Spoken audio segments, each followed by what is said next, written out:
大家好，歡迎嚟到 GK 動漫。今日要同大家講嘅係一個好特別嘅話題。好多人都鍾意追星，而有時追星嘅行為非常瘋狂。而今日要講嘅就係日本一隊樂隊，叫做嵐。佢哋喺2026年5月31日喺東京巨蛋開告別演唱會。呢隊樂隊係國民級數，所以有好多人會覺得好重要，一定要去睇。但因呢場演唱會喺網上最近有好多特別嘅言論，想同大家分享一下。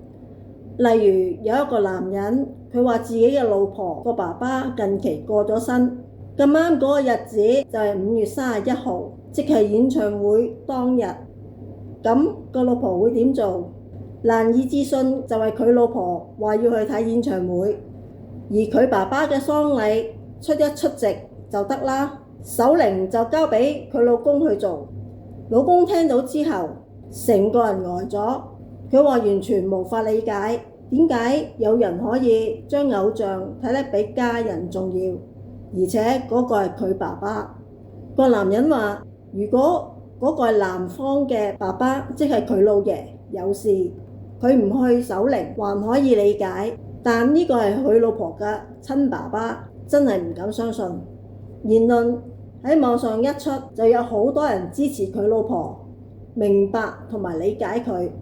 亦有人講演唱會雖然係告別演唱會，但佢爸爸亦都係最後一程，真係想唔通。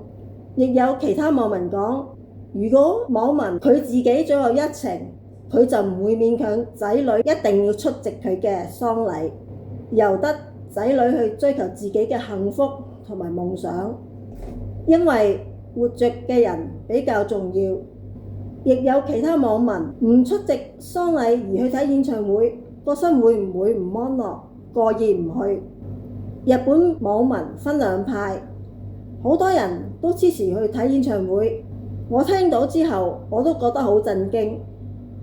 果然日本人嘅文化同埋思想同中國人係好唔同。好啦，大家聽完之後又有咩感想呢？